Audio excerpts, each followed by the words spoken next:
Good afternoon, good evening, sorry. Ladies and gentlemen, welcome to the Macon-Bibb County Commission meeting. Today is Tuesday, April the 20th, 2021, and the time is now 6:04.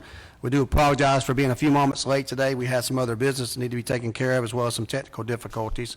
But now we're up and ready. I'd like to officially call this meeting to order. We're going to begin tonight with an announcement on the emergency procurement to replace and secure Macon-Bibb County jail doors. I appreciate Sheriff David Davis for being here with us today. As many of you know, we spoke last week, and I sent a letter out to commissioners on an emergency procurement to replace and secure these doors at Macon-Bibb County. The purpose of this announcement is we have a legal requirement to read this into the record. So at this time, I'm going to give some brief information explaining the need for this, what we'll actually be doing, as well as what law we're using to do this emergency procurement. And the purpose of this emergency procurement is to allow us to expedite the process because it is an urgent nature, to fast track any potential list and time qualifications that we have out there, as well as vendors, and to meet the needs of the sheriff as soon as possible. So this time, this is the security of Macon-Bibb County Jail is critically important in the safety of deputies who work in the jail, inmates, and civilians who provide essential services to the inmates, such as nurses, technicians, attorneys, judges, deputies. We are all reminded on April 6, 2021 of the dangers faced by our deputies when Deputy Christopher Knight was tragically killed by an inmate while he was escorting the inmate inside the jail. We must take every measure possible to protect the fallen deputies while they serve and protect in the jail. The current cell doors and many other security measures installed in 1980s are outdated. Inmates are aware of multiple design flaws with locking mechanism of hundreds of doors located within the jail. Their knowledge allows the inmates to tamper with and manipulate the doors and other security devices to gain access to secure areas with the jail without authorization. Unauthorized inmate movements through doors and secure areas place deputies, civilians, and other inmates in danger of attack by inmates who seek to harm others or themselves. So in response to that, pursuant to OC CGA 36-91-22, the state authorizes us to do an emergency procurement on this behalf. Also, the Macon-Bibb County Code of Ordinances 19.5.5 states that notwithstanding any other provision of this chapter, when the county manager or the mayor determines that an emergency exists, such person may make or authorize others to make emergency procurements for supplies or contractual services. The mayor, as a county manager or county manager, shall make such determination when there exists a threat to the public health. Having read the information below, in particular with the need that we have at the Macon-Bibb County Jail and the request by the sheriff for this emergency procurement, I have signed that order, sent you a copy of that, as well as published on record today. Do we have any questions? This is not an item we'll vote on, but if you have any questions in this regard about what we're doing here today, now would be the appropriate time to ask those questions. Otherwise, we'll move on with the rest of the agenda.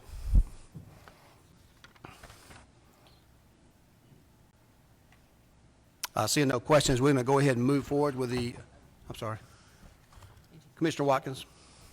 So, yeah, explain to me a little bit more on the emergency procedures, because traditionally I'm used to emergency procedures being like the AC is broken or there's an active water leak and we need like immediate fixes. So have we fixed things using this emergency order currently? Which I think you've already answered that question for me, but talk to me a little bit on the emergency part of it. Certainly. I'll ask Attorney Frank Howard to come forward to the microphone as well.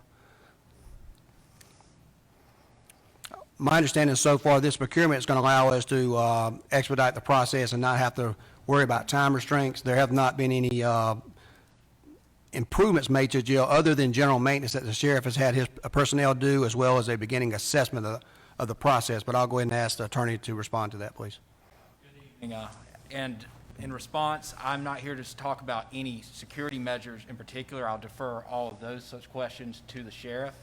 But after speaking to the sheriff and Major Woodford regarding the condition of these doors, I was led to believe that there was a safety threat that warranted using emergency procedures to get these repairs done as quickly as practicable. So, and I guess I'm familiar with emergency being we need to do it, we did it, and here's how we did it. And, but, so what's the timeline for actually fixing, and that might not be a you question, but, because don't get me wrong, I think the doors need to be fixed if they're broken.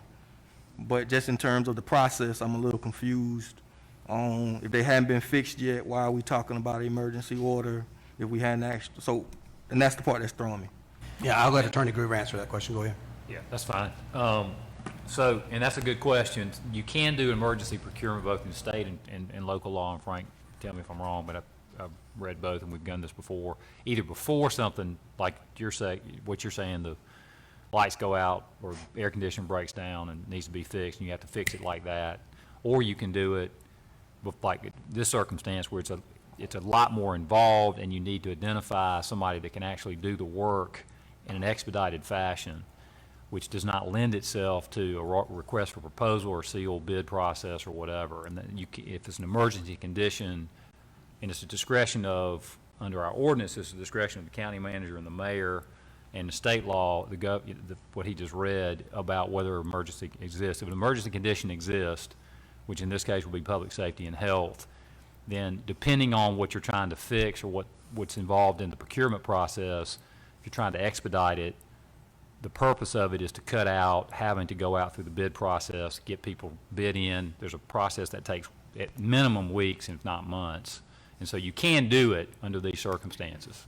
So how does the appropriations of funds work in a emergency process? Like, in the letter, I didn't see a number, a ceiling, and I get it, it's an emergency, we need to fix it, and we're not doing it with bid, so where do the funds come from? How do we know that they came from that spot? When are they expended? When do we ratify that? Correct. So there's a ratification process, and you get all that information, including, at the point in time that and I hadn't talked to the sheriff about this, but if there's a vendor identified, whether it be somebody as a consultant to, here's what you got to fix and here's how to do it, or whether it be the person who actually does the work, all that information does come back for ratification to the commission. So you'll have all that. It's just you don't have it now because it hasn't been done. Sheriff, is that fair? Okay. Yeah, now I think I'll chime in a little bit here. On the committee of whole, you'll see an adjusted SPOS timeline, Commissioner Watkins. In that timeline, you'll see some appropriations where we moved up improvements at the jail from a later period of time to the present time. That'll be on our agenda next week. What the procurement process does is enable us to go ahead and not have to worry about advertising this for 30 or 60 days, get multiple vendors involved, do the RFP process, things that go to purchase orders, and slows the whole process down. This allows us, the sheriff, to go ahead and have an assessment done, go ahead and choose a vendor and a product, and everything will be come back before the county commission to approve the actual expense, and we'll be able to calculate that expense and where the funds come from. As we know, all that money will not come from the SPOS because we only have about $1 million there. We're working with the sheriff on some commissary funds as well as money we have in general funds, as well as potentially some money when we get the regulations from the rescue plan. So those items will come to Commissioner as we secure vendors and we get the appropriate amounts from those vendors, so we can let you know where the money's coming from and how much the costs are, and keep you updated on the improvements made. This items to repair these jails will take some time to complete, and it won't happen in a short period of time. But by going ahead and doing this process, declaring an emergency, it does expedite all the red tape that we generally have to go through when we jump through the procurement hoops. And the primary focus of it is to identify the vendor, but to your question on money, the money's still going to have to be appropriated in the normal course of business. Last question. Yeah. And I think I understand it. The emergency order is better than using professional services agreement because these are because professional wouldn't qualify. So I have the opinion you could do either, but to the extent there's a gray area, because this is definitely an emergency, it's a better way to do it. all right, thank you. Thank you, Commissioner Watkins. Commissioner Wynn, you had a question? Yes, sir. Just to follow up, Mr. Mayor, and part of it was answered. The emergency procurement was because it would speed up the process. We don't have to go through the RFP process and all that. I understand that. And by the way, I totally agree with what we're doing here. At one point, we mentioned $3 million, but it included things beyond the doors, and I'm assuming this is doors and locks. Is that right? But we had some other things that they were on there. We're not talking about that tonight. We're talking about just emergency procurement. I have a list for you, for the commissioners, of the sheriff's requests. It includes the locks as well as some of the other items that were mentioned in the grand jury findings, including replacement of tile, mildew, and things of that nature. I'll be happy to share that with you. Last week, I think you said you would share that information with Right, us. We and don't I have any those ready for cost. you tonight. Okay, I'll be looking for it. Yeah, then. I've got it right here Thank with you. I'll pass it Okay. out in just a moment. Because So, it just says lock, jail doors, but. Right. Okay, The- thank the- you for the clarification. Yes, ma'am. The main expense is $3,046,000 was the estimate that sheriff received for the actual, to repair and fix 320 existing sliding cell doors, 80 cell doors per block, to retrofit jail cells and remove debris and repairs. That's the majority. You're looking at $761,500 per unit, and there are 4 units. You'll have some additional charges on here like replace old and mildew tiles, light fixtures, control rooms, sound control, master control, replace old mildew tiles and light fixtures and booking. Those other items as well. Those are the additional items that we spoke about last week that the sheriff had some money for, but we will be supplementing those things. So all that's included in his request. Our main focus at this point is the door sales, since that's the most security issue we have. So will we need RFPs on the remaining items, or we would just go ahead, because this emergency procurement includes that, although it doesn't say it, we won't need to have RFPs on the other things that we're We're doing? going to utilize this process, assuming that the vendor he selects is capable of doing this through the whole process to get that for him. Okay, thank you. Commissioner Tillman. Yes, Mr. Mayor. I don't want to give anybody the impression that we don't support this, but I think what I'm going to share is very important for all commissioners. And I want the attorney to hear this, because he may need to look something up for me and address this issue. Inmates, employers, and commissioners have known about these same issues in the jail for at least a year or 2. So what I'm trying to figure out is what makes it all of a sudden an emergency issue, because the sheriff was up here a month ago when a couple of commissioners raised issues about some of these same problems, that everyone used a photo to say, oh, we're bringing up the issue about a photo and the jail's not overcrowding. The other thing is, Mr. Attorney, there's nothing in the charter that I've seen or read that states what you just shared about the state and or the county can do this. So what provision, what is that provision that you quoted, because it's not in the Macon-Bibb charter. And finally, if this is an emergency, I'm sure every commissioner up here would have shown up for a special call meeting for us to take this action as a body, because we all have said publicly that we support public safety in these issues. And so everything that now we're talking about is going to take some time. I don't see a letter or email or anything from the sheriff that says that he wants this done and this is at his request. Maybe I've overlooked it, but I want the attorney, if you will, just to address the charter issue and go back to how does this, this emergency order, and then commissioners themselves, we all would have shown up the next day or 2 and said, hey, we need to do this on emergency order. Well, we all could be on the same page, and we don't have to come out here and ask these questions and appear that we're not in support of this. Thank you, Commissioner. I'll be glad to answer both those, well, to the extent I can answer those questions. To answer the legal question, and it's in the part of the public record statement the mayor read, he just cited the code section, but there are 2 sections that are relevant. It's not in the charter, it's in the ordinance of the county that is authorized by the charter. There's 2 sections. One is a state statute that says the competitive bid requirements shall not apply to public works construction projects necessitated by an emergency, except for that you got to put on the minutes once you enter into a contract what the exact state emergency was and how much the cost was and all that. That's a state law, so it gives you that authorization. gives the governing authority and it gives the sheriff that authorization. The ordinance section is section 19-5.5, and it says when the, and I'm going to cut out some of the extraneous language. Bottom line is when the county manager or the mayor determines that an emergency exists, such person may make or authorize others to make emergency procurements for suppliers or contractual services. And the requirement after that is done, it's got to be done for the health, safety, and welfare of the public when under emergency conditions. And when that is done, there has to be an entry on the minutes of the clerk, the contractor's name, the amount and type of the contract, a listing of the supplies and services procured under the contract, and the like. And my legal opinion on this is an emergency now. Let me talk about your second question, and it's authorized by these two provisions of law. One is an ordinance. It's not in the charter, but it's authorized by the charter, and one is a state statute. And these are very good questions because the public needs to know this too. As to why it's an emergency now, it may have always been an emergency. I'm not making a determination on that. It just hasn't been brought up.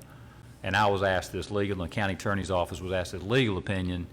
I will say, and I'm not speaking for the sheriff, that sometimes when incidents happen, it brings into stark clarification that an emergency may exist. It's like somebody slips and falls on a stair that you really never noticed before, and all of a sudden you got to get it repaired that day. Here you had a very tragic incident at the LEC, and I think that kind of brought to everybody's attention, particularly the sheriff, and he can speak for himself, the imminent need for these repairs. So I hope that answers your question. And just as a follow-up, even any commissioner, you saying any commissioner, or you said the mayor and or the county manager? Mayor and county manager. Okay, then what's the provision on contacting and ratifying it still with the commission? And that's why it goes back to, if this was an emergency, then 24 hours, I think with any 6, 7, 9 of us, we would have been glad to come here and say, let's call we're going to take issue with this, because some of us raised these same issues Sure. 3, 4 weeks ago, and we do not want to give the public the inference that something happened with that deputy based on this emergency, because the sheriff has clearly said it was not the case, and something happened, but I have to bring that back up because it's being referenced in these conversations when an emergency happened.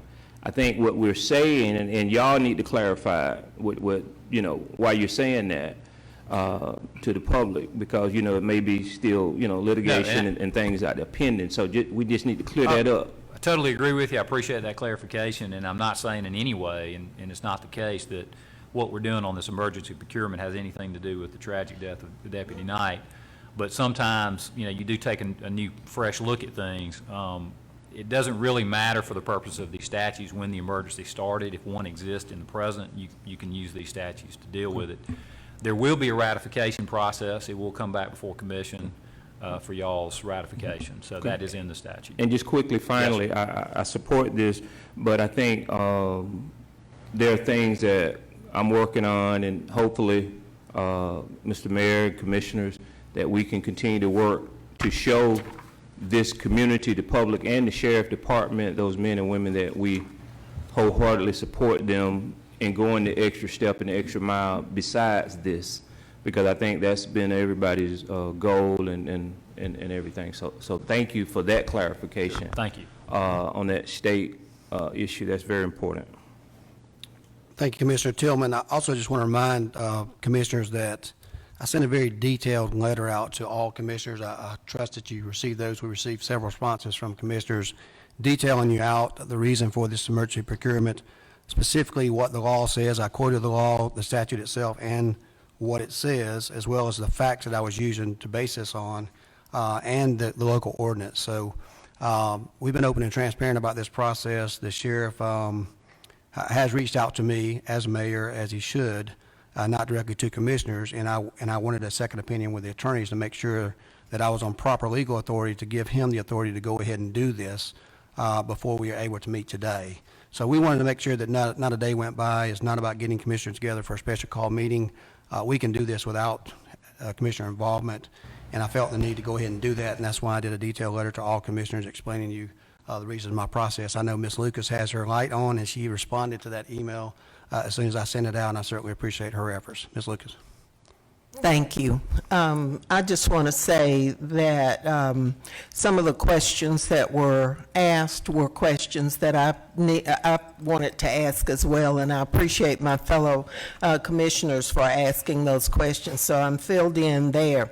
I think, fellow commissioners, if you will recall, a few weeks ago, we introduced, I think it was 4 of us, maybe 5, introduced a resolution which expressed support for immediate action on the overcrowding situation and some safety issues and all of that. We set the wheels in motion as a commission, and we passed that resolution, which to me created an emergency situation. Even if the mayor had not deemed it an emergency situation, we as the commission vouched for the fact that we had been hearing from different people, and we wanted to express our support for some work on this. So I'm happy to see it move as quickly as it has, and we can now respond to some of those folks who've had concerns and say to them that, there's some emergency measures that have been put in place, that we've endorsed it, and we will report back to you. And thank you so much. I'm glad that we will have an opportunity to vote on and give additional approval to funding down the road for this, but let's get started on this as quickly as possible, because we did say it was an emergency. All right, thank you, Commissioner Lucas. I appreciate that support. Commissioner Watkins? Yeah, so, and again, I want the work to happen, need the work to happen. Don't misunderstand my questions for anything negative, but I'm still curious about who's doing the work, what's the timeline to begin the repairs, and I guess what is our protection against overages or any of those type of things? And what is the ability, do we have immediate access to funds, and if so, how does that work? The assessment is being done, no work has been completed, no work will begin until it comes back before the commission. We're going to appropriate, with your permission, next week, $1 million from the SPOS on the timeline. We have the money there. It's on the, we wanted to make sure we read this, had a communication tonight. It's on for referral next week to move it up in the timeline for expenses. So we won't give the sheriff authority to spend money until we brought it back before to let you know where the money's coming from. We just know the amount in general terms because that's all we've received from the sheriff on what he believes it's going to cost per door. Numbers just seem pretty exact, so maybe somebody can help me out, because I feel like I've asked that same question and didn't get, like, what is the timeline to begin, or, I mean, because I have numbers here. When you say assessment, are we expecting the assessment to conclude in the next 2 weeks, the next 3 months? Are we expecting construction and the installation of locks to begin? Because again, I agree with Commissioner Tillman. We've known about this problem for multiple years, and I assume the sheriff and them have known roundabout how to fix it for years. So that's kind of the purpose of the emergency order, if I'm understanding you, to allow somebody to start fixing locks immediately. So can y'all cover that for me, please? I think the sheriff can come up if he wants to, but I think the only thing he'll be able to tell you is that he has began an assessment with someone to determine the scope of the work and the approximate cost. What you have before you is what he included in his budget item that I spoke about last week on projected costs from a particular vendor, so he could give our office a budget request pursuant to the conversations y'all had with the sheriff over a month ago about the door locks. At that time, I felt it necessary to go ahead and move this up instead of going through the budget period sometime in June or July or May, beginning the process, with going ahead and moving this up in the timeline so we can begin the process ahead of time. I'm not sure of the time frame, Sheriff. If you want to, if you don't know that, don't feel compelled to give an answer you don't know the question to, because you'll be held to it later on. But I will want you to talk in general terms if you can answer Commissioner Watkins. Excuse me, sir. Commissioner Watkins' question. Go ahead, Sheriff. Sheriff. And And Commissioner, this is to start the process, and I want to thank you all for considering this, and I thank Mayor Miller for bringing this up. This was something we started working on last summer. We had somebody come in and do an assessment on it last summer. That's where we got the estimate for the cost. We put it in our budget, and then it got moved up, thanks to Mayor Miller, thanks to you all's efforts. We're at the start now. Our maintenance people now are in there working on the cells as we speak. We're getting some of those cells fixed, but the problem is it's the design of them to where we can fix them, but they can still be tampered with. But we're in the process of fixing many of those cell doors and locking the inmates in the cells for now.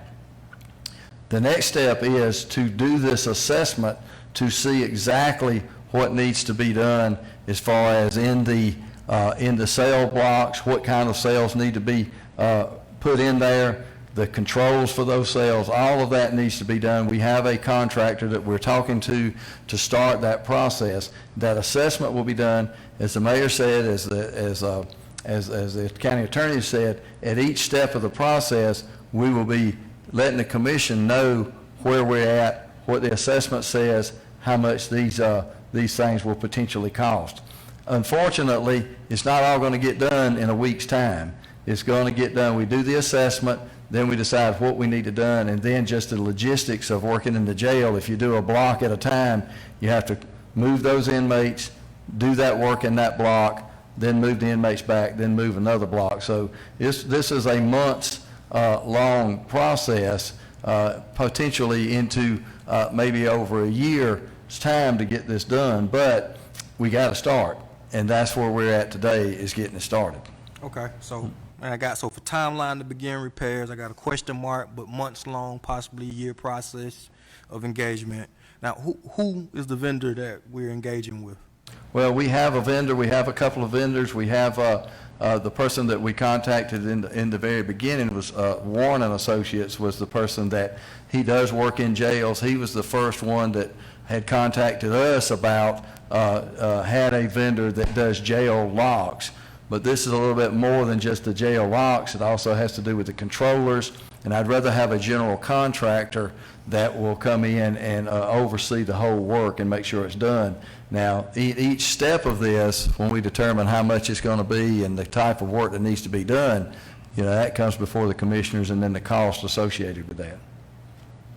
All right, so the $3 million number that we're talking about is just the locks from the previous assessment, but the controller thing may exceed that. Well, it may or it may not. That may be enough to get it done. Okay. We need to know if these particular doors need to be completely replaced or if we can retrofit what we already have. That was a cost just for the doors, to replace the doors. But an iron metal door is an iron metal door. It's the controllers and it's the tracks and that sort of thing that they run on that where the problem comes in. Okay. Take care of your questions, Commissioner Watkins. Okay. Commissioner Tillman, you had a follow-up? I was just going to say motion to approve. Okay. There's no motion required on this. I appreciate the offer, and I'm glad that all commissioners are in favor of this. We're just reading this into the record based on the order that we've done before. So thank you. Judge said it needs to be ratified, so if there's no motion, how do we ratify it? Answer that. That's after everybody sorry. The ratification process comes after people are chosen, and then they start coming back with numbers. And y'all can ratify that. You don't have to ratify this part. Okay. Now we're going to go ahead and begin our meeting like we generally do. This is a preface to our meeting tonight. And we have the prayer is going to be led tonight by Commissioner Raymond Wilder. And then we'll have the Pledge of Allegiance right after. So those of you that can and will, please stand for our prayer.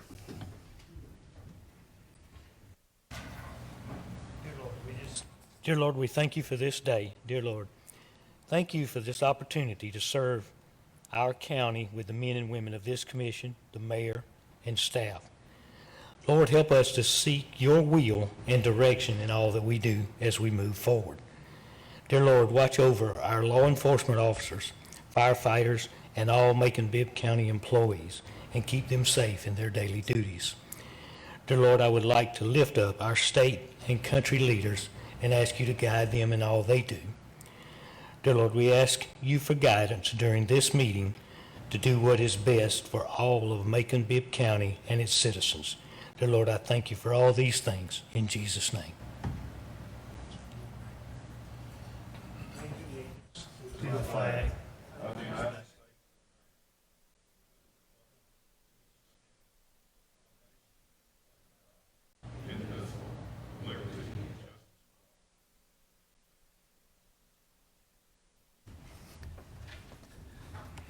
At this time, we'll move on to the approval of the minutes. The approval of minutes was from April the 6th, 2021 in our regular commission meeting. That's my motion. Can I get a second? Got a second by Pro Tem Clark. Any discussion on the minutes? Hearing no questions, all those in favor of the motion, please say aye. Opposed, nay. That motion carries. Thank you. We do have 3 presentations tonight. I'm pleased to announce that we have 3 proclamations. The first proclamation is the proclamation regarding the dedication of a portion of Sardis Church Road, presented by Commissioner Bill Howell.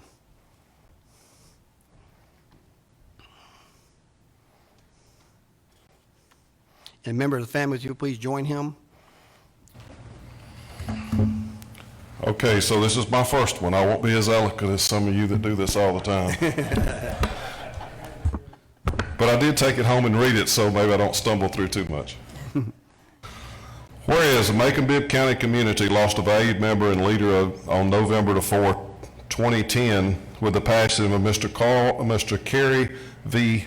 Beckham, and whereas Mr. Beckham was born in Byron, Georgia in 1948 to James and Doris Gordon Beckham, and whereas Mr. Beckham served in the Vietnam War as a Lance Corporal in the United States Marine Corps and earned a Silver Medal, a Bronze Star, a Combat V, 2 Purple Hearts, and a Naval Achievement Medal, among the other awards for his distinguished and heroic service. Whereas in 1969, Governor Lester Maddox appointed Mr. Beckham as Lieutenant Colonel aide-de-camp of the governor's staff in honor of his distinguished and heroic military service. And whereas in 1970, Mayor Ronnie Thompson presented Mr. Beckham with a key to the city of Macon. And whereas Mr. Beckham retired from the United States Postal Service after 25 years and was a lifelong member of the Veteran of Foreign Wars, the Disabled American Veterans, he was also an avid golfer, fisherman, a fan of NASCAR racing, and most importantly, a Georgia Bulldog fan. Now therefore, I, Lester M. Miller, do hereby proclaim April 20th, 2021 as Kerry V. Beckham Remembrance Day.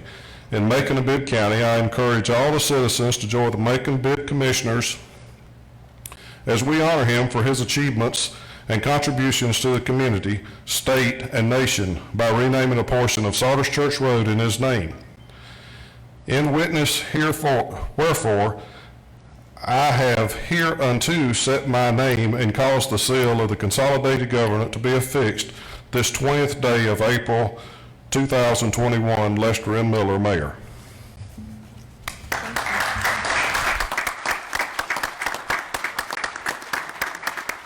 You'll-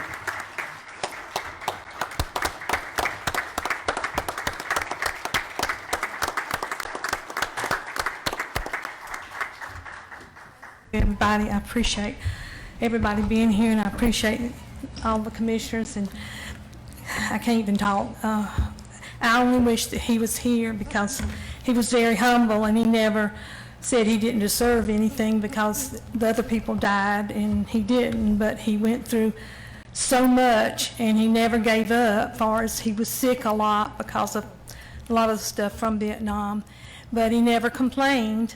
And when he did, I knew he was really bad off. So, but he would give 100% to anybody that needed it if they would help themselves. He did, and it's been an honor for me to accept this for him.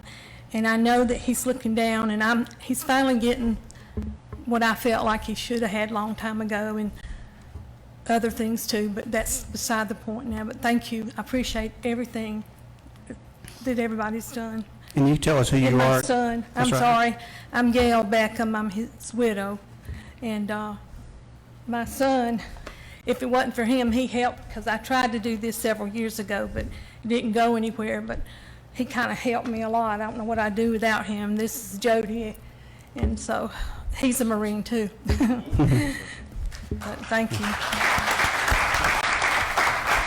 And Ms. Peckham, if you'll come forward and bring also your medals that you have over there. Come forward and with Commissioner Howell and take a picture up front, please. I'll go in the middle right here. Commissioner Bronson, would you like to go down? I know you're a military guy. Hold on just one second, Commissioner Howell. Commissioner Tillman, I'm sorry. Commissioner Tillman. Our men and women in the military, please go down with him. Hold on just a second, Mr. Thank you.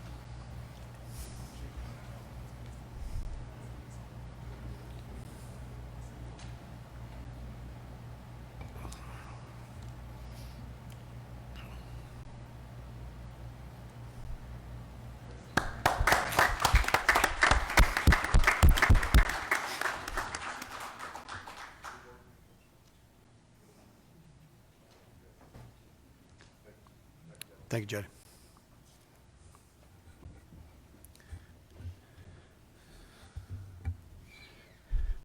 Thank you, Commissioner Howell. It's not a bad job for your first time. At this time, we have another presentation for a proclamation in honor of Earth Day. That'll be presented by Commissioner Valerie Wynn. Commissioner Wynn.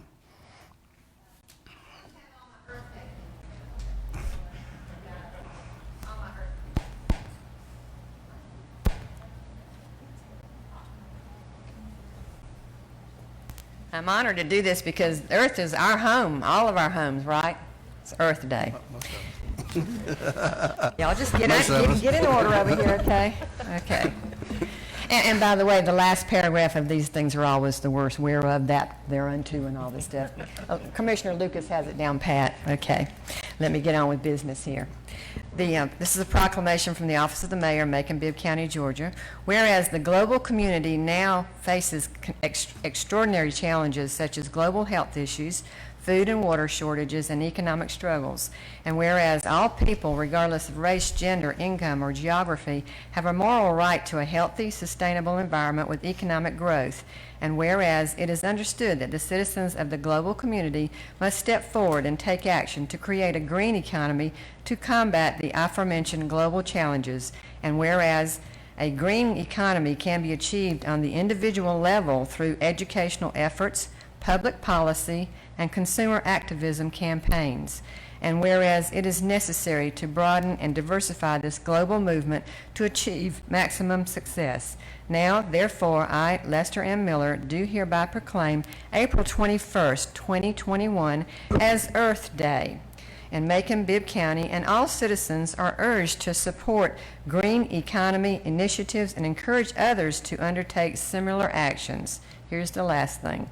In witness thereof, I have hereunto set my hand and caused the seal of the consolidated government to be affixed this 20th day of April 2021, Lester M. Miller, Mayor.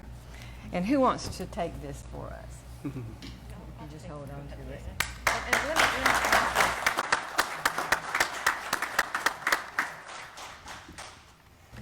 Hey everybody, my name is Lacey. I'm one of the co-chairs for Earth Day, and I've been doing this with Sam Kitchens for 7 years, I think. So we hold it in conjunction with the Mulberry Market to just bring awareness to sustainability to Macon-Bibb and the surrounding counties and regions, and thank you for this proclamation. Thank you. Y'all move forward and please take a picture. Caroline, okay. My name is Caroline Childs. I'm the Executive Director at Keep Macon-Bibb Beautiful. This is my first year of being involved with the Earth Day committee and the event, and we're really thrilled to be a part of it, and additionally really looking forward to bringing some awareness around the importance of Earth Day and taking care of the city we live in. Thank you.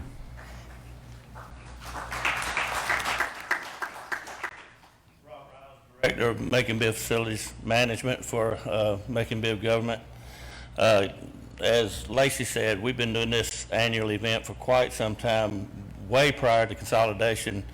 Sam Kitchen started this event as the president of the of the Bibb County Green Team, an annual event that we enjoy.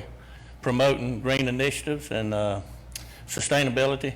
The commission can be commended tremendously for your support too for our solar program, Macon-Bibb solar program, as well as our energy savings program. There's a lot of that has to do with sustainability and energy savings and trying to leave a smaller carbon footprint for our future generations. But thank you so much. Thank you. Let's get a picture made before you sit down, okay? Let me get you.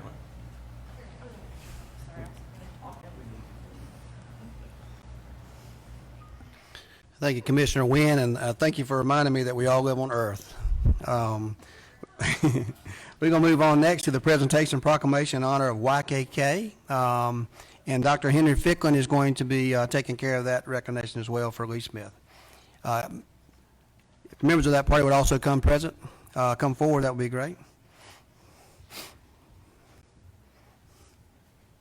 How you doing?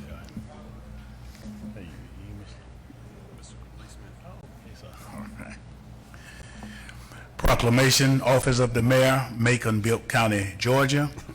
Whereas Lee Smith began his career with YKK in 1979, hired right out of high school as an operator mechanic in the coiling department. While working at YKK, the company sponsored Lee and sent him to Macon State College, where he studied business administration, where he received a foundation in lean manufacturing and Six Sigma methodologies.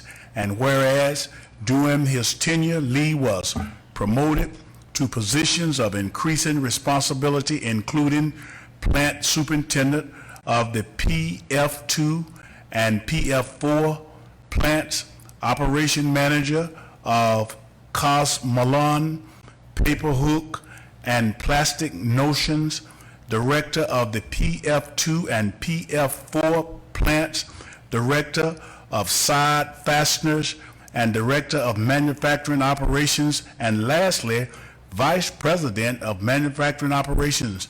And whereas in the position of vice president of manufacturing operations, Lee was responsible for supply chain management, operations, logistics, custom compliance, purchasing, and the company's continuous improvement program. And whereas Lee Smith has been an outstanding leader and mentor, he has served on numerous community boards, sharing his valuable knowledge and business leadership, and his years of service have been marked by exemplary dedication to the best interests of the YKK company and the citizens of Macon-Bibb. And whereas Lee Smith, a longtime community and industry leader for YKK, is retiring after more than 41 years of service,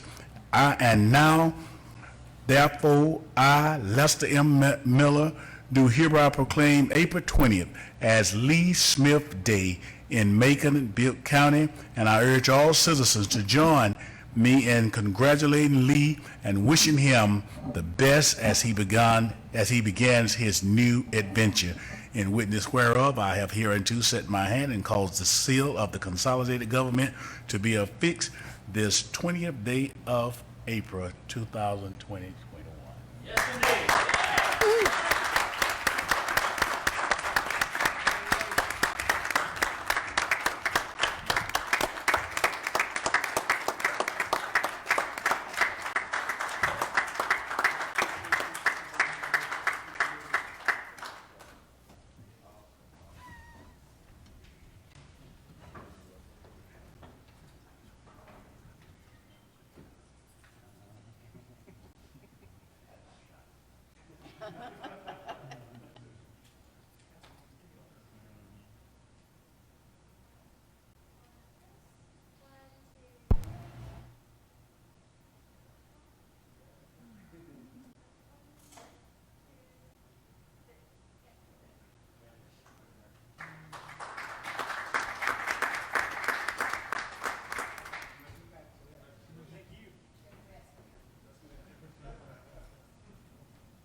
And that, my friend, is how you read a proclamation.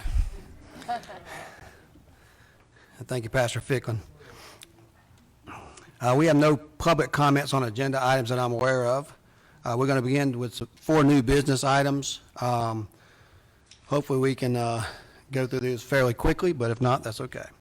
The first item is item 7A, a resolution authorizing the mayor to execute a purchase and sale agreement with the Bibb County Board of Education for the purchase of former Brookdale Elementary School property in an amount of $1,500,000 payable from the CARES Act Fund.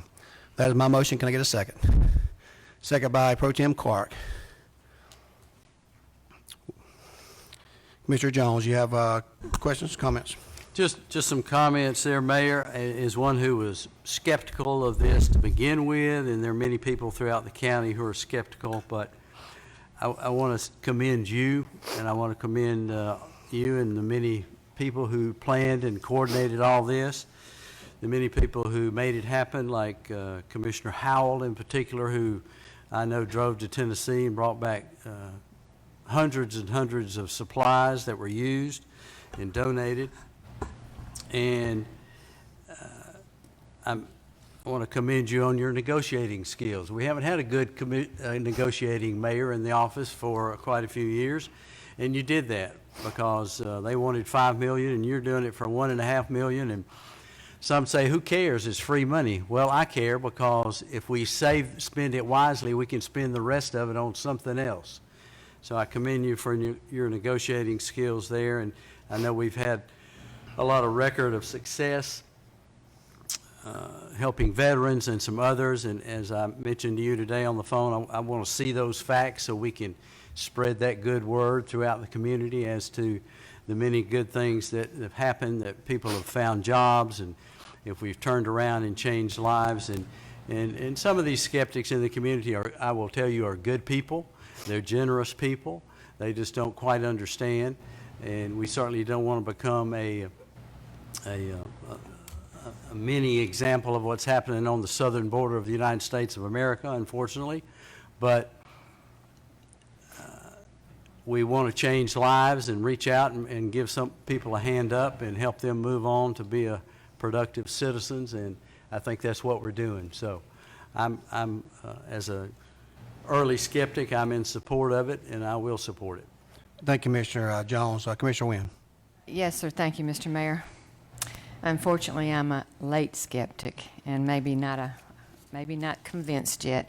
I want to say one thing to you, Mr. Mayor, that you did an exemplary job in pulling this together when you did so quickly in a time of need. And I can't say anything negative about that, or the people, the hundreds of people, perhaps thousands, that have contributed and been there and supported this. I just have questions about us doing this, us going forward with this. This article in the paper yesterday about a man named Patrick Loftus. Great article, great success story coming from through the Warming Center, but he's an exception to the rule, folks. He's not what's happening there every day. I think you have said that we have served 400 people there. How many more of the 400 have we gotten jobs for, homes to live in, things to help those folks? Here's my quandary. I mean, because I have a quandary. You know that movie Field of Dreams? You build it and they will come. I don't necessarily want to have a center that we're spending $1.5 million on for our homeless people. I think that money could be well spent elsewhere. If you look at the neighborhood behind the Warming Center, the Brookdale Warming Center on Brookdale Avenue, look at those neighbors, look at those neighborhoods, look at some of those houses. Some of these people live in cold conditions during the winter. They have a roof over their head, no doubt. Some are leaky roofs, but they have a roof over their head, maybe some heat in their home. In the summer, some of them swelter. The first time we made some food deliveries during the COVID crisis, I was in the Pleasant Hill area, and we had to deliver some boxes of food. Not everybody could come through the line and pick up their food. I was in the big van stuffed with boxes of food, took some food to the Pleasant Hill area. The houses were deplorable in some cases. It broke my heart. And they were sweltering. Those people were sweltering. So we give these homeless people, who are not really people of our community, that a better condition than some of our own citizens. What could we do with $1.5 million for our own citizens in their own homes? Could we give them better heating, better roofs, air conditioning, give them something from the city versus giving it all to people that aren't really members of our community? This man here in this article said he was trying to get to Savannah. He stopped here. Luckily, he got a job with the warming center.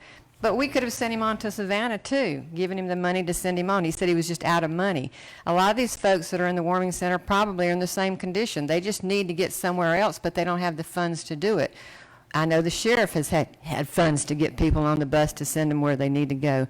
I think when I look at the other offers in our community, the things like DFACS, if we had Lynn Wilfrey here, she could talk about that. Dr. Shannon Gordon with River Edge could take care of mental health issues and substance abuse. Wanzina Jackson with Economic and Community Development can take care of strengthening neighborhoods. There's a lot of agencies out there that we already have that can help homeless, that can come together and help the homeless. I mean, I'm not even mentioning the people like Salvation Army, Rescue Mission, Mulberry Methodist Church that has a soup kitchen, if that's what they still call it, Daybreak, Loaves and Fishes. I'd like to see all these come together, pool their resources to help our homeless versus us spending $1.5 million. And it's a good deal, yeah, but is it a good deal if you don't need it? If you don't need a new car, is a car priced at 50% of its value a good deal? I just don't see that this is something that Macon needs to do, because if we build it, they will continue to come. And they are coming. And I don't care what you say, we are known as a homeless haven. People are being sent here because they know we have these facilities. They know we'll take care of them. And I don't want Macon to be, in Georgia, to be the place that's known for having the homeless center for everybody. I don't like that for us. I want us to be something more than that, even though I want us to have a heart and be good to people. And I don't want anybody following me up and saying I'm heartless, and I don't have any mankind. I think these people can be helped, but I think these agencies I called out are here to help them. We support these agencies. Why can't we continue to support them, give them more money? You know, I think we're going to spend $900,000 to have mental health centers around town. I think if we were to ask Dr. Shannon Gordon out at River Edge, she could say, well, we can help. Give us some more money. We can set up these 7 locations around town, and they're going to be free locations, and we can put personnel there ourselves. Why don't we use what we've got, the resources that we have? And again, I don't want somebody coming and saying that I have no heart. That's not what this is about. This is about helping our citizens first, using this money for our citizens. If we're going to call it anything, it needs to be called a transition center where we can have these people helped and moved on. Mental health, people with mental health issues don't need to stay there. They need to move to some place like River Edge or some other place that can help them. People that have need for jobs, we've got jobs out there posted. We can help them find them, but let's move them on. It should be a transition center, not a place where they stay permanently. And I realize probably most of them are not staying permanently. I hope not. I also see, because I go through there a lot on Napier Avenue and down Brookdale, I see people walking, and you said this to me last time, and so people have a right to walk and go down to the store and get some cigarettes. Well, if you can afford cigarettes, you can afford something else too, food perhaps. But I see people coming from Payne City. Look at that area in there. Couldn't we help that area? Those people are coming there to eat. I know that. I know some people, I've seen them. So guys, I'm just saying that I wish we could use this $1.5 million for something for our citizens that live in our homes, that need help in their homes.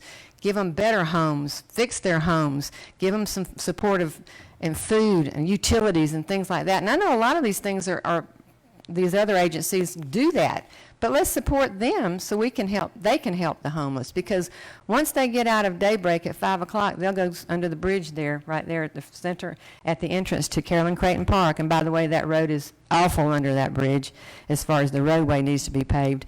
But the people that are there now, you go look now, that Daybreak is closed and they didn't have any place to go, so they'll go sit under the bridge again. Are we taking them to the warming center? Are we doing what we said we were going to do, move the homeless to that warming center so they won't be in our streets anymore? I just have a lot of questions about it. And I'm in a quandary because I want to help these people, but this needs to be done in a different way. Thank you for listening to me. Thank you, Commissioner Wynn. Just a couple of comments. I know we have someone else that wants to speak, but I'd be remiss if I didn't thank our school board member here, Juwan Jackson, and recognize him for being here and let him know I appreciate his support on the school board for this $1.5 million transformational item for our community. I can think of no better way to spend $1.5 million, and I will give you a list of success that we have had in a short time at the warming center. But when you mention 400 people, all I can tell you is there's 400 people who didn't die on Christmas night in the cold because of the warming center. And that's on a personal level. I don't want to be here discussing this all night. I think that I appreciate if you would support this, Commissioner Wynn. I understand if you don't. I do believe it's going to pass. Commissioner Watkins. So, thank you, sir. And thank you for the efforts placed and the emphasis that your administration has shown towards the homeless and the least of these throughout your administration. I'm glad we were able to. I've been curious about where this Brookdale Warming Center project was going for some time. And I don't want to respond directly to Commissioner Wynn, but I think we all, again, owe ourselves time to discuss our plan in a formal setting of what's going on and educate ourselves. We need a work session on homelessness for us commissioners. Educate ourselves and hear from the subject matter experts, which there are many that have served the homeless community in Macon for decades, to have a sit down and iron out what our plans are, because I've seen and I love your efforts at the Brookdale Center, but we have not as a body had a formal conversation on really what's going on there, or what our expectations were. We spoke about it in the media, the public, and in passing. And I like everything I hear, but we owe ourselves more time and due diligence than that. And I'm going to vote for this today. It's going to be approved, but there is a better way, a more transparent and upfront way to do business that I wish that, even though I support this effort, that we would take time and do, because for those that want to understand, which I hear a lot of need to understand from Commissioner Wynn, we're not doing that due diligence. Like you've been impassioned and working in this space for a while. I have too, but that is not true for everyone here. And we miss things. And like I say, I'm unclear as to exactly what we're doing, but I do know that having a physical space and a permanent location is important to any plan that may house homelessness. So I'm all for moving forward. But yeah, I yield. But I am requesting formally that we do a work session on this subject. Thank you, Mr. Watkins. Mayor Pro Tem Clark. Commissioner White, I'd love to get that going with you. I sincerely believe that we are, not just as a body, but as a community, at a loss for the right parlance to talk about this issue.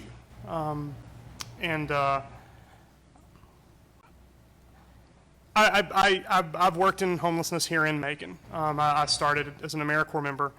I was a caseworker for students in and out of homelessness in the Macon-Bibb County school system through the Mentors Project and over a decade ago. I've been to the Warming Center. My family's been to the Warming Center. I've been with my church with the Warming Center. I've been with the staff here at City Hall to the Warming Center. Lives are absolutely being changed. There aren't, after I served in AmeriCorps, I went to Atlanta and worked on housing policy, and I ran a legal clinic out of the largest emergency overflow homeless shelter in the Southeast called the Metro Atlanta Task Force for the Homeless.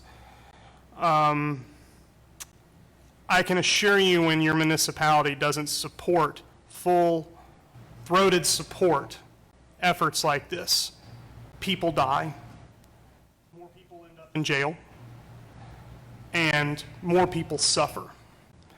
and it is incredibly uncommon that you put 10 folks up here, and you do it every Tuesday, and you get a chance to do something like this. And Mr. Mayor, we get to do that because of a team, and I appreciate being a part of that team. And I hope that when we go home tonight, no matter which way we vote, I hope we realize that if we were floating a $20 million bond tonight, for whatever corporation was coming, they'd have 6 lobbyists up here, the CEO, we'd have a glossy presentation, we'd see all this, the economic benefit impact. I mean, we would have all, a couple of us would have been taken out to dinner the night before, the week before. Those people that are over there, in my district, by the way,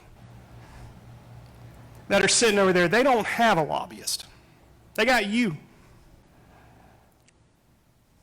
And that's what we signed up for. And I am overcome with emotion, not just that we get to take a vote on this tonight, that we live in a community where this emphasis for so long we come up here and talk about poverty this and how the poverty level of Macon-Bibb County is 27 to 30%, and this is a problem. What are we going to do?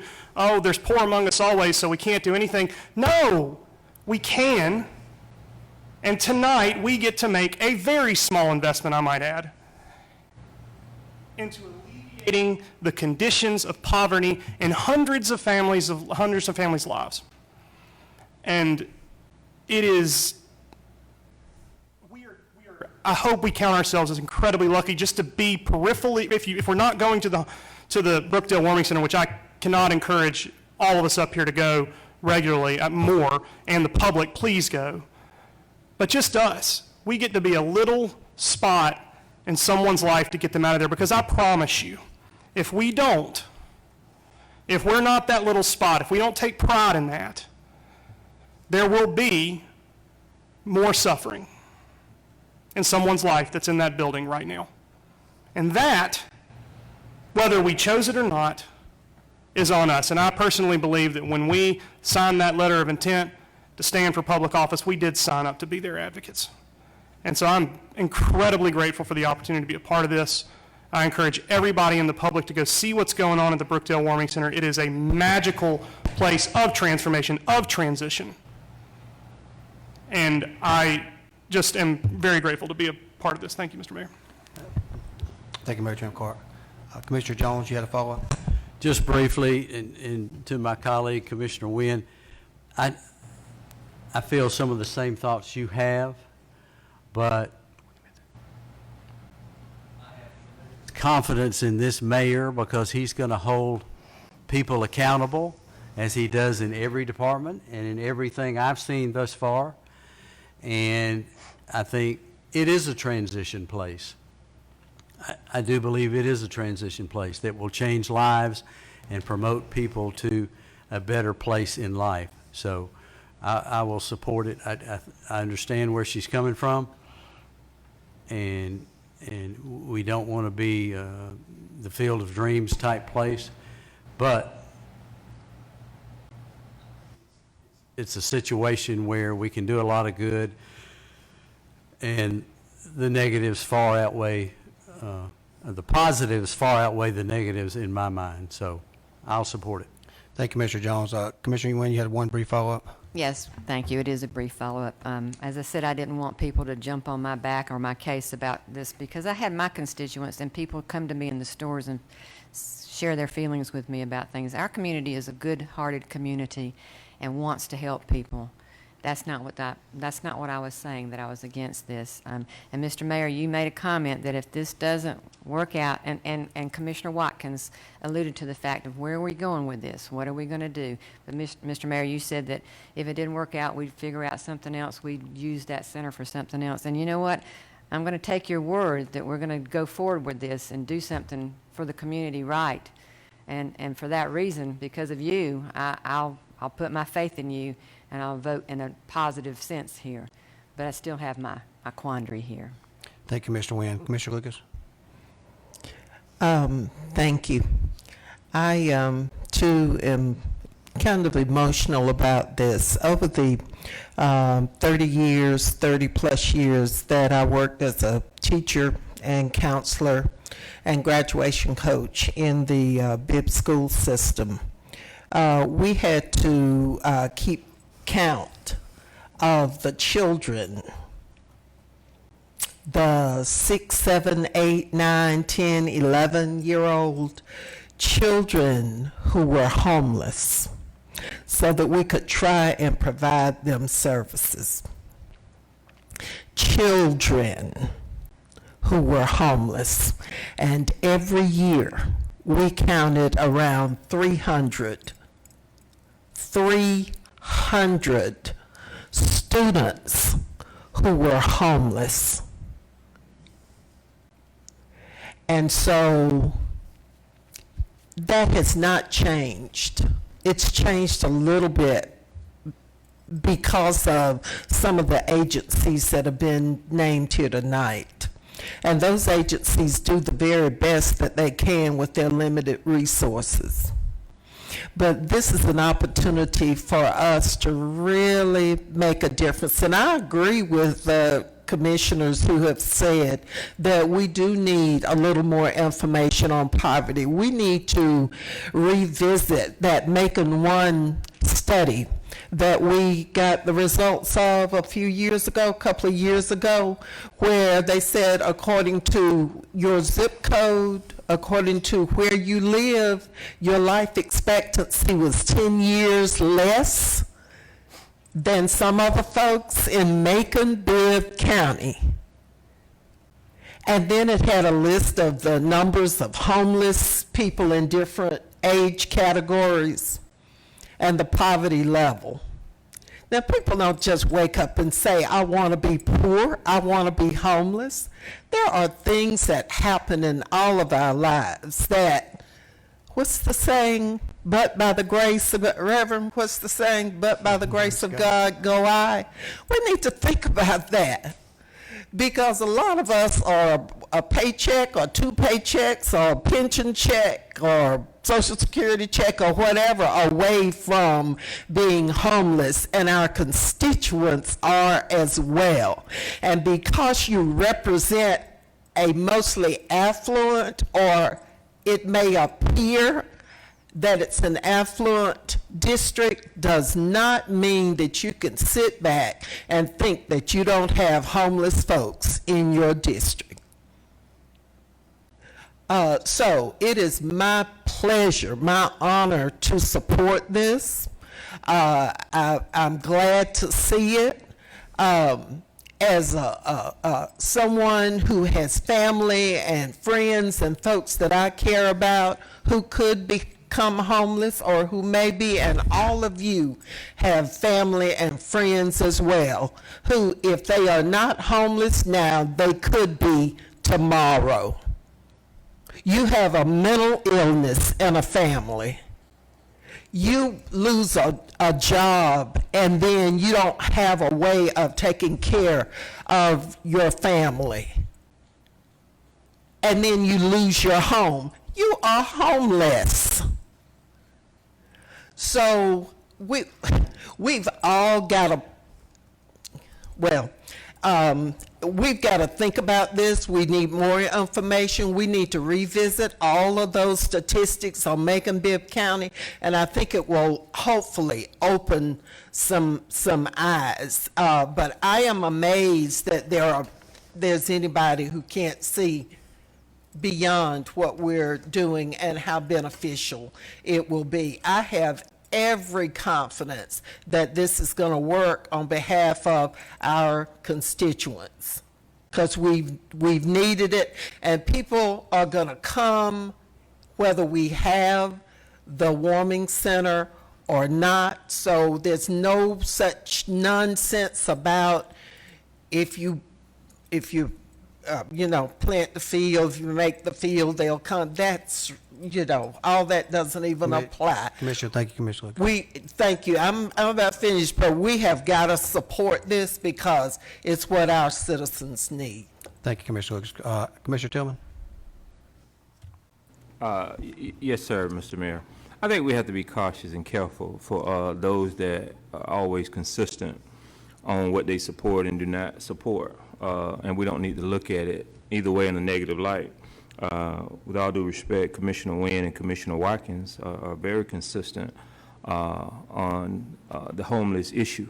So I think it would have been very important up front to make sure that those folks are involved, especially if people disagree with you sometimes. You want to make sure they have true understanding. And then, you know, when we make, you know, statements that, well, whether if you agree or not, it's going to pass, you know, we got to be careful when we say stuff like that. But I want us to be consistent because the medical centers, Navicent Health, services the homeless, those that's almost homeless, and there's a lot of folks that's just not homeless over there. There's some folks that's barely making it or trying to make it, and if somebody wasn't getting assistance sometime from the government, most those same folks would be on the street as well. And so I just hope once it comes back up during budget time and we realize that some of those folks that are servicing these folks over at the Warming Center need to continue to be compensated, such as Navicent, River Edge, and so many other places. This has been a good thing. I think the mayor has been consistent. Commissioner Watkins has been consistent. And commissioners, and there are still questions and answers about it. Now, you know, I'm going to say it's not surprising that I agree with all commissioners or Commissioner Wynn, because she has made a lot of great points. We realized that we was on a 3-month partnership with the school board, the school system, and then we got an extension on that, and then now we're going to purchase and buy this property. What we are passionate about is what we are passionate about. And so regardless of what we're passionate about, we all just need to recognize and realize that once somebody is compassionate about something, we need to support it. And so I stand with Commissioner Wynn on, I don't want to spend this money either. I think all those agencies and partnerships out there should be doing a whole lot more. And I think we all could set a good precedent tonight by supporting this, regardless of how we feel. I think it's important to support it. I think the mayor came in on day one with this initiative and his support for it. And so with that too, Mr. Mayor, I'm going to stand with you on this and your consistency. But let's be respectful to those that may not always agree with us. Thank you. Commissioner Howell. I'll try not to belabor the point any longer because this is only voting on buying a piece of property. But Mr. Mayor, I want to commend you on your vision. I want to commend you on the possible lives that have been saved this winter. I want to commend you on negotiating this deal, and I want to commend you on your vision for what we're going to do in the future there. As a commission in Macon, we kind of stand at a crossing the roads. We're at a good point in time with recent events, but we can make a difference. Are we going to make mistakes? Probably. The one thing about I've learned in life, people that never made mistakes never did anything, never tried. Do we have the answers? No, I don't think we have the answers. But do we have a nucleus center here now that maybe we can change lives? Are we going to fix everything? No, we're not going to fix everything. But I will guarantee you, if we stay the course, 5 years from now, 10 years from now, we're going to see a difference. And that's what I want my legacy to be on my time on this commission, that I made a difference in Macon-Bibb County. So with that, I support this. I hope everybody else will. I'll trust your judgment, but I'm proud to be part of the team, and I want it to be a team effort in how we go from here. Thank you, Commissioner Howell. Commissioner Wilder.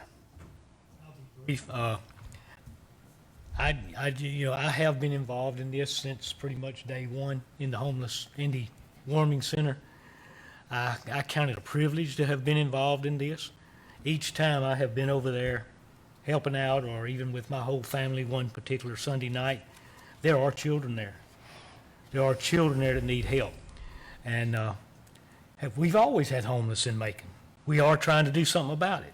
Some of the ones that's been mentioned, like down under the bridge, they have been offered to be taken to the homeless center, the warming center won't go. We can't fix everybody, but me up here today, I'm thinking back as growing up as a young boy around Pendleton Homes and places like that, I was only a step away from being right where some of them people are at right now. There's people that know me now and knew me as a little boy that are surprised that I'm even up here today. Here, and I will support this, and I trust what we're trying to do, and kind of getting back to what we could not go and fix everybody's house. A little something's wrong with it because we have no real control over that after. Where this will have our investment, and if it don't work out, we can move on to something else with it. So I'm in full support of moving forward with this. Thank you, Commissioner Wilder. We do have a motion and a second on this motion. We've heard from almost everyone. I appreciate the support of those who have spoken tonight. At this time, I call for a vote. All those in favor of this motion, please say aye. Aye. Opposed, nay. This motion carries unanimously. We'll move on to item B, which is somewhat connected to item A ordinance to authorize the appropriation of $100,000 in CARES Act funds to Brookdale Warming Center to provide for the hold on. Janice got me some glasses tonight. There we go. To provide for expenses relating to the operation thereof, sponsored by myself. That's my motion. Can I get a second? Got a second by Commissioner Wilder. Any discussion in this matter? Commissioner Lucas, go ahead. Yes, I'd like to ask if all those commissioners who support this could be added on to this and the previous one as co-sponsors, please. Yes, ma'am. All those that want to be added, please notify the clerk and we'll add your name to that resolution. And Commissioner Wynn, you had a question on this item. Yes, sir. I just wanted to ask what the $100,000 was for. I think I understood that this center was supported by donations strictly. So where is this money now having to come from the city? What is that, please? Sure. We've been in operation since January, taking a leap of faith, and people have stepped up to the plate. We have grown. The needs there have grown. The Salvation Army has furnished food there. Their funding was not sufficient the last time to feed as previously thought, and we had to have some additional money. The staffing needs, based on originally when we were there, was around 75 people. We're at 155 people on a regular basis. So the temporary agencies and the staffing there have increased. United Way, through their foundation, have been the go-to people as far as distributing these funds. That money has run dry. The county hasn't expended one penny there since January. Early on, I think I had indicated on numerous occasions at some point we would need to make a commitment to there, and we wanted to have a track record prior to that commitment. We anticipate, based on the monthly expenses now, the debt that we currently have for staffing and food, together what we expect in the next couple of months to get us to that June plateau that we discussed for, is going to take approximately, well, we want to have $100,000 as an estimate. That is coming out of the CARES Act money that was provided to us some time ago, as well as the money we used to purchase the building just a moment ago. So that is what it's going for, entirely for staffing and maintenance of the facility, including but not limited to some food at the facility. So going forward, what would we expect in the way of cost for this center? It depends on, number one, what the commission would like to do. I've been in discussions with our EMA director as well as other groups to calculate what we would expect the amount of money would cost per month to adequately provide for that center. And we're constantly adjusting those figures, and we'll bring something back to the commission at that time. But what we didn't want to do is to bring forth a plan at this time without having some input from commission through some conversations we had before, including that with Commissioner Watkins, and the need to get more educated on the process, and through my discussion with the Homeless Coalition, many of those members, on what they could provide. It's hard to get an accurate count on what it would cost to run because we're not sure what particular part each agency is willing to participate in helping run that and who may run that facility in the future.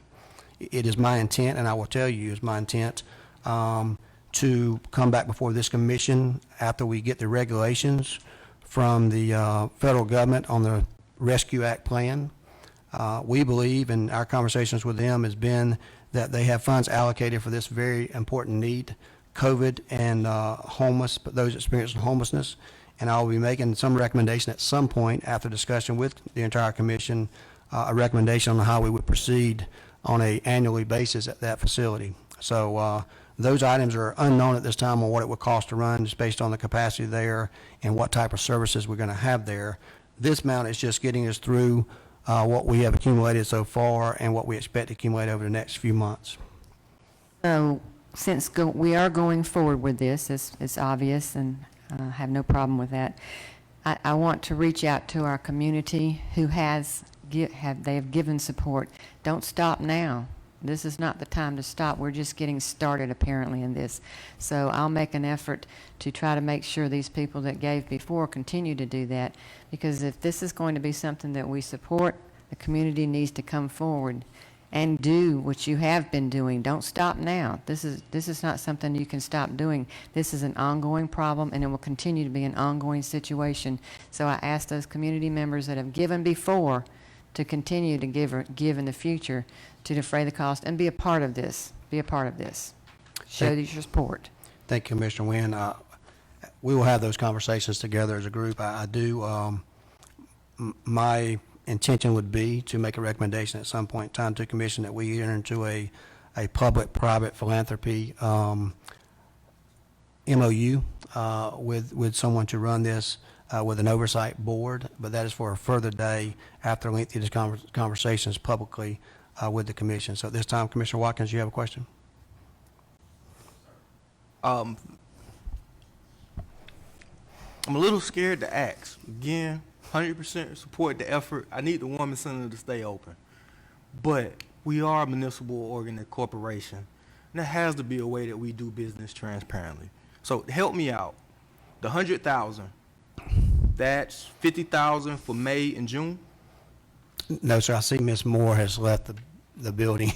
We've had some outstanding invoices submitted to us from United Way. You mentioned staff. Right. Do they work, people at the Warming Center, do they work for the county? Are they county hires, or are they all volunteering, or? No, sir. They're what paid is through that? they're paid through a temporary agency through the United Way, and we raise money, put it into account for United Way, and they pay all the employees and expenses with that building, including the temporary agencies. I don't know of and been curious for months on this, so I'm trying not to unpack too fast, but I don't recall us ever setting up a line item, or so this is a United Way to date. What is the Warming Center as it relates to Macon-Bibb County? I've seen, when someone makes a donation, do they donate that to Macon-Bibb County and then we send it to the United Way, or does they make a donation directly to the United Way? The majority of the money, I'd say 95% of the money, has went directly through United Way and Community Foundation through their COVID fund. So, okay, the Brookdale Warming Center is a United. So, at this point, with the 100,000, we'd be paying United Way staff. We will be paying for debt that has accumulated there for staffing and food. What accumulated mean? Break that statement Staffing. down a bit more. Staffing that we've already had debt accumulated there at the business. Still don't understand that phrase. I don't know how simple I can make it. We owe debt for staff that was there. We owe debt for staff. The county has not agreed to I understand. anything. There's So people what's that are happening? owed debt for staffing. So and like we're asking someone this- worked last week and the United Way paid them, and now we owe the United Way we need to reimburse the United Way for the payment that an individual staff member received? The CARES Act money is being used to reimburse United Way for any funds they have expanded to fill that gap until we came back before the commission to ask for monies for moving forward. We do have invoices for all that has been sent to Ms. Moore in our budget and planning, as well as Christy Alucci, and that's what we base this $100,000 on for costs that we have accumulated, an estimated budget for the next couple of months. Which is the months of May and June, and how much is back order? I don't know specific amounts. Dr. Moffitt, could you ask Ms. Moore, is she still around?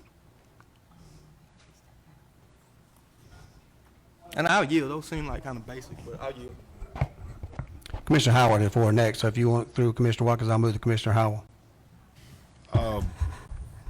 Did you say that we averaged 155 people a day? Yes, sir. That's the kind of where we're at?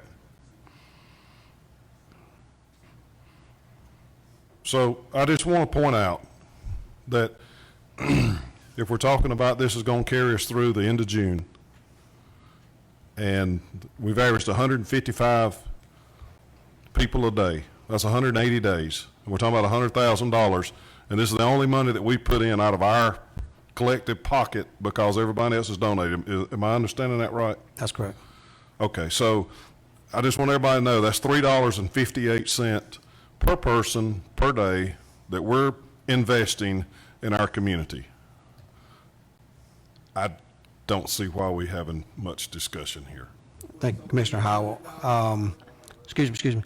Dr. Moffitt, you have some? The Warming Center averages about $8,000 to $10,000 a month with all the wraparound services that they do. There's been a very strong coordinated effort in the community to raise those funds, and we are a contributor to that effort. So 8 to 10. Actually, it's a lot. It's more than that, Dr. Moffitt. I didn't want to start throwing numbers out because I don't want to be held to a number. I agree with that being held to a number, but The projections are a lot more than that. I'll be happy if we can get in touch with Ms. Moore to have her give us the exact staffing that has already accumulated that United Way is on the hook for now, as well as getting us through this next period of time. We wanted to give enough time so this commission could have an opportunity to look for a long-term fund sustainability instead of having to keep coming back before the commission every time someone gets there. The staffing companies, as you can imagine, it costs us more money than having normal employees that United Way could hire or other company could hire. And it averages a lot more than that. The average cost at the facility, if run properly, would be a minimum of $50,000, if not more, per month. The cost that I looked at for a yearly basis is around $750,000 if we had to do the food at a minimum, with all the expenses, staffing, case managers, to meet the needs of the people there. So, Commissioner Tillman? Yeah, before y'all get back to Commissioner, I think we could get Navicent, River Edge, mental health, Macon-Bibb. We can get a lot of folks in here. All these folks we give funding to, and they can break down a dollar amount, and they could probably equal less than $3.50. The issue becomes when you want something for your area or for something that you're passionate about, oh, it's only $100,000. Oh, it's only $50,000. Oh, it's only $1.5 million. That's fine. I think what the mayor forgot to mention is that this is really a challenge to the public, businesses, and those foundations that we want to issue a challenge for y'all to match this $100,000 that we're going to be putting up. And so we need more money to still come in. We don't want folks to think that we're putting up $100,000. It's going to take a whole lot more money. So I think part of it, Mr. Mayor, you're doing so much, you're working so hard, you just forgot to include that this is really a challenge. We're going to put up $100,000. We want other folks a challenge maybe over the next 10 days or whatever. I don't want to put words in your mouth, but we want and need more businesses to step up now and put up more funding to match this. And I think that's the way I would see it, more of a matching, because folks, my understanding, have been volunteering over there, and there's been a lot of volunteering, but yet there are some permanent folks that you need to do some stuff, and yes, funding is limited, and so as we move about and move around, we've got to create some more funding sources. So, Thank you, Commissioner Tillman. Commissioner Watkins, I think you have some follow-up. Yeah, so I don't know if that helped much on what I was trying to figure out, because 250s equal 100, and you say most of it is on the backside. So how much to date have we how much has the United Way expended at the warming center? Donations and, I guess, expected reimbursements. What's the total from now to January that happened there?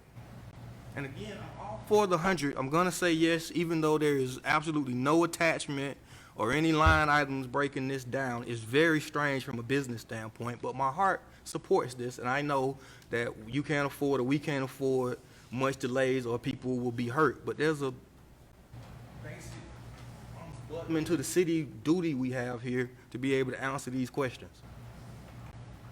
I understand. I apologize. I was looking up an email from United Way.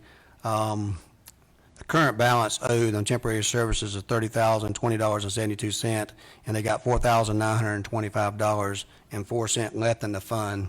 The fund itself, we've raised over $80,000 of that fund, including two $25,000 initial payments that we got through the Community Foundation and numerous others from the community.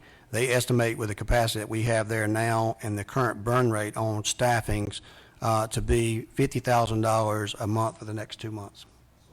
Also anticipate the new utility costs since we just bought the building? Excuse me? Like the new utility costs and stuff like that since we bought the building are anticipated in that as well? No, sir, it's not. Well, that's not good. This is running the facility. This is going to take us through June and through the closing of the We just acquired school the system. facility in the previous thing, so it's a huge building and utilities need to be factored into that number too. So at this point, I'm thinking you need more than 100 to get you through June, just based on what I got right here. Am I wrong? All we're asking is for $100,000 today. The closing has not happened with the school system. We haven't assumed liability on that until that time that the closing happens. And I specifically requested it happen by June the 1st, which is the time we had originally spoken with the school system to give this extension through. So it's still their responsibility right now. Okay, all right. Commissioner Wynn? Sorry, Mr. Mayor, I just have to chime in again. Commissioner Watkins, I agree with his questioning here. I started this off by asking what this $100,000 was for and not knowing that we didn't really have a clear answer on that. And I thought, too, that majority of the people there were volunteers, non-paid volunteers, except for perhaps the director of the center. And I didn't know that we were going to have to pay back any money. I thought this was totally supported by our community partners. And yes, Commissioner Tillman, we need to have community partners out there now donating money to match what we're talking about doing, because there was not any line item budget for this kind of thing that I know of. So, yeah, we have to ask the questions about the money. We have to for our citizens. And going forward, you're going to have insurance, you're going to have maintenance upkeep, you're going to have utilities. So where are we going to, that money's got to come from somewhere. It's going to come from us if we own the building. And we need to have the community partners step up and help. I said it a minute ago, can't stop now, it's just beginning. So you need to go forward and start giving those donations to us now. Thank you, Commissioner Wynn. Just as a final reminder, this is coming from the CARES Act money that we have received and is in our account, and that money is being used for the intended purpose, I may say. And the other things you spoke about is after the building is purchased and after we meet this need, that $100,000 I wanted to get us to June the 1st, which is a self-imposed deadline that I had with the school system to get together with this commission to determine what your wishes are from here on out and how to best use the money that we're going to get once May the 10th rolls around and we get money from the rescue plan. It's not my intent to go in depth tonight, as much as I have already done so, to advocate for the permanency and what we're going to do at the warming center. And the name will change from a warming center to something else, but to try to meet the basic needs that we have there. We should consider it a gift that here we are on April the 20th and haven't expended one penny to take care of 400 members of our community.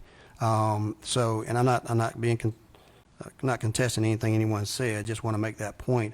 All I'm asking for at this time is for $100,000 to meet those needs and to carry us through June the 1st until this commission can determine how we want to proceed on a long term.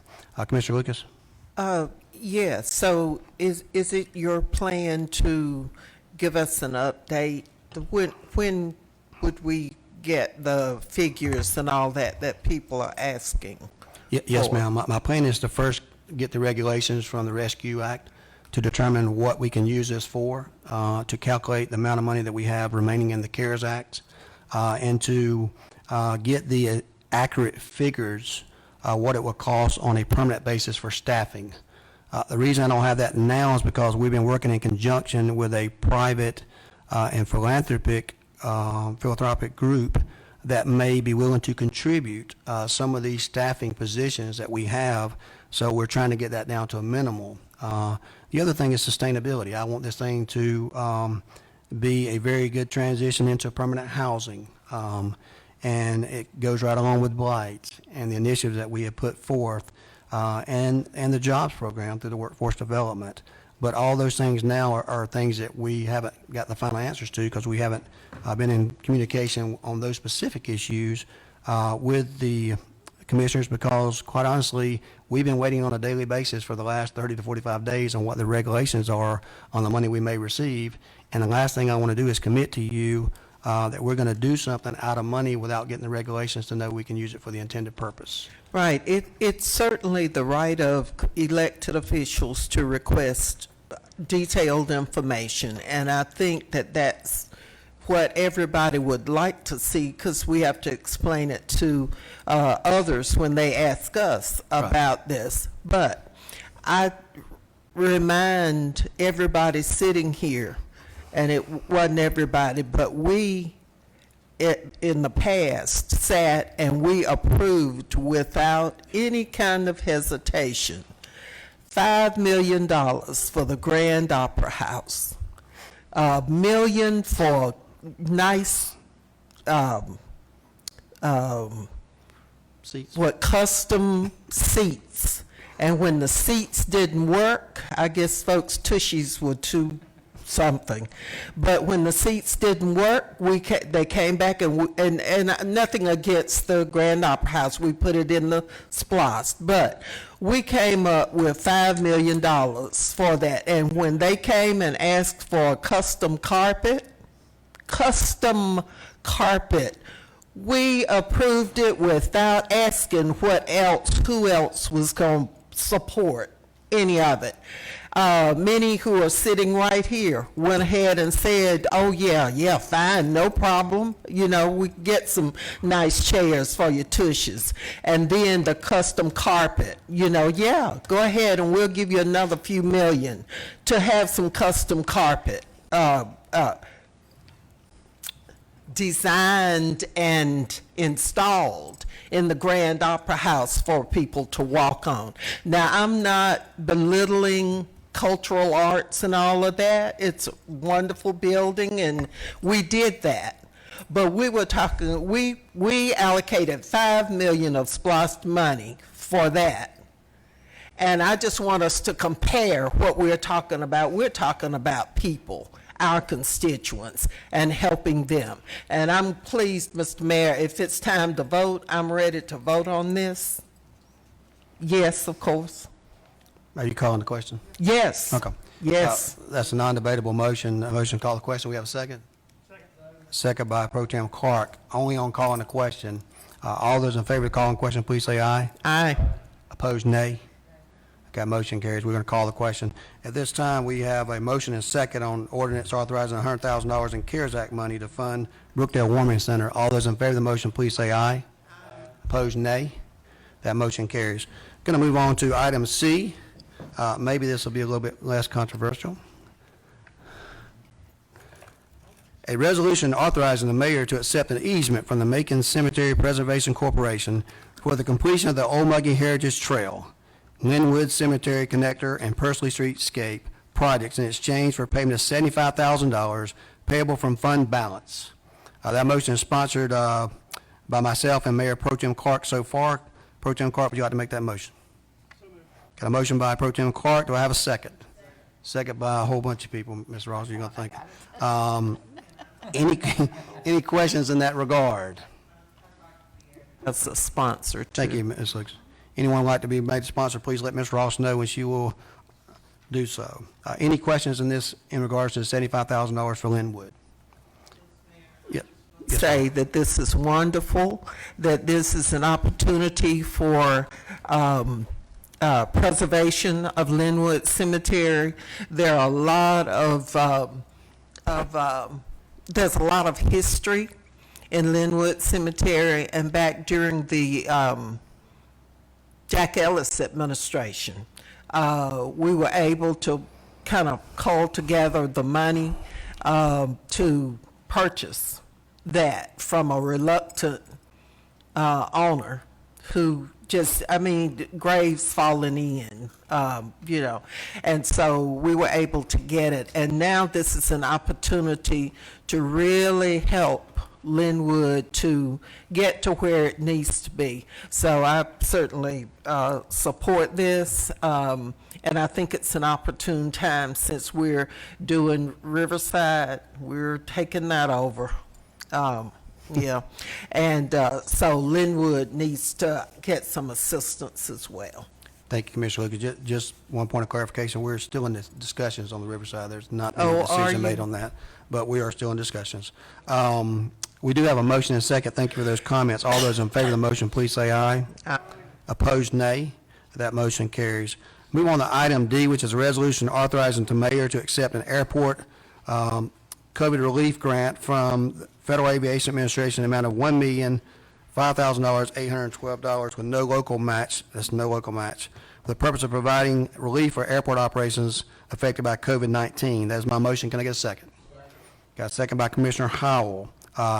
Any questions in that regard? Hearing no questions, all those in favor of the motion, please say aye. Opposed, nay. That motion carries. We have no items of old business on the agenda. We'll move on to the consent agenda, which is item 9A through N. A through N. Looking at my eyes again. Have a motion to approve the consent agenda. Can I have a second? Second by Commissioner Jones. Any discussion on any of those items? Here, yes, ma'am. I want to say is I am so pleased to see item C, which is an ordinance to approve funding for Maddie Hubbard Jones. I know Commissioner Clark represents it now, but former Commissioner Burt Bivens just was a big advocate for making sure that that got done. And so if he's listening, he just needs to know that this has become a priority. You did say that. I did. That it is a priority. On record. So thank you, Commissioner Lucas, for that, and thank you also, Pro Tem Clark, for helping move that through the process, and Commissioner Bivens for always advocating that and making sure that I heard that before I got sworn in. So we do have a motion and second on that item. All those in favor of the motion, please say aye. Opposed, nay. That motion carries. And we have, along with Commissioner Al Tillman's, Macon City Hall. Congratulations, Commissioner Tillman. We do have a need to go in executive session tonight. We will be out of executive session, and we will vote on two items coming out of executive session. So those of you that waited patiently at home tonight, we will be coming back out and likely doing something other than adjourning. We'll take a vote on a couple of measures before we hear any public comments on non-agenda items. So this time I'd entertain a motion to go into executive session. Got a motion by somebody down there. Who was that? Commissioner Bronson, second by Commissioner Clark. Any discussion? All those in favor of the motion going to executive session, please say aye. Opposed, nay. That motion carries, and we're now in executive session. At this time, can I get a motion to come out of executive session? Suggested by Pro Tem Clark, second by Commissioner Bronson. Any discussion? Hearing no discussion, all those in favor of the motion, please say aye. Opposed, nay. We're now out of executive session. Coming out of executive session, we do have two items to vote on tonight. Those are two resolutions that we're going to add to the calendar. This time I'd ask Attorney Duke Ruger to mention the first item. We'll vote on one at a time. Okay. This is a resolution of the Macon-Bibb County Commission authorizing settlement of the total amount of $14,000 for any and all claims, demands, or damages against the Macon-Bibb County Sheriff's Office arising out or connected in any way to Michael Hamlin versus Macon-Bibb County Sheriff's Office, civil action number 2020 CVO 71775 in the Superior Court of Bibb County, State of Georgia, and for other lawful purposes. Mr. Mayor, this needs to be added to the agenda by vote and then voted on up or down. Okay. At this time, we entertain a motion to add this to the agenda. Got a motion by Commissioner Howell, second by Commissioner Wilder. Any discussion? All those in favor of the motion, please say aye.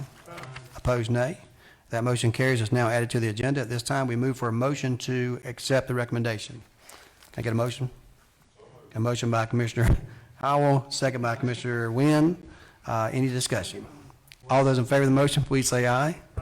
Opposed, nay. That motion carries. We do have one other item to add to the agenda, as well as take a vote. Attorney Groover.